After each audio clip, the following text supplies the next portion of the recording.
You've seen it happen. A room full of loud, confident people, and then someone quiet walks in and says almost nothing. Within minutes, the confident ones get uneasy.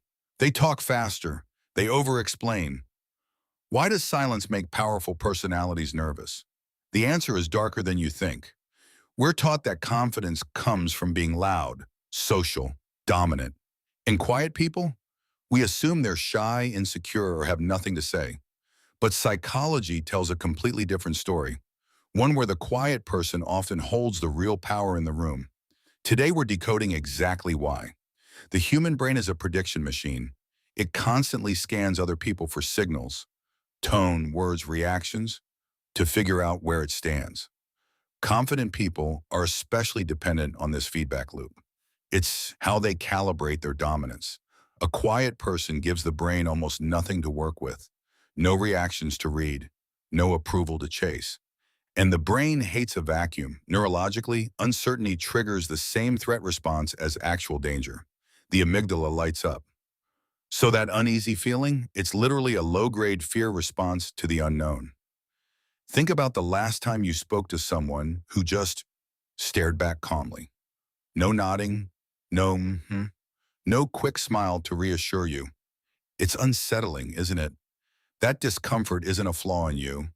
It's your nervous system doing exactly what it evolved to do, searching for data that isn't there. In any social interaction, whoever is more predictable has less power. Confident, talkative people broadcast everything: their mood, their intentions, their insecurities.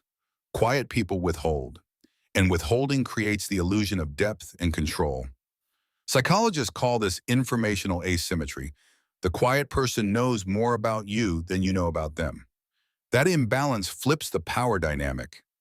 Even if the quiet person never says a word, it's the same principle that makes a poker player dangerous. You're not afraid of their cards. You're afraid because you can't read them. The unknown always feels bigger than it is. And a quiet person, intentionally or not, becomes a mirror. You start filling the silence with your own assumptions, your own anxieties, your own need for approval. Here's the dark psychology layer. Confident, socially dominant people often unconsciously steer rooms using reactions. They say something, watch you laugh or nod, and adjust. It's a feedback loop they control. Quiet people break that loop. They don't give the reactions. They can't be easily flattered, baited, or read. To someone who relies on social control, an unreadable person feels like a threat they can't manage, because they can't. This is why you'll often see the loudest person in the room direct their energy straight at the quiet one. They'll crack jokes to get a laugh. They'll ask probing questions. They'll try, almost desperately, to get a reaction. Any reaction. What looks like friendliness is often the brain scrambling to regain control of a situation it can't predict. But here's what's fascinating. Quiet people usually aren't trying to do any of this. They're not playing mind games. The power is a side effect of simply not needing constant validation. And that's the real lesson. The less you need other people's reactions, the more powerful you become in any room. Not by dominating it, by not needing it. The quiet person isn't winning because they're scheming. They're winning because they've opted out of the game entirely. And to someone still playing it, that looks like the ultimate power move, even when it's just calm.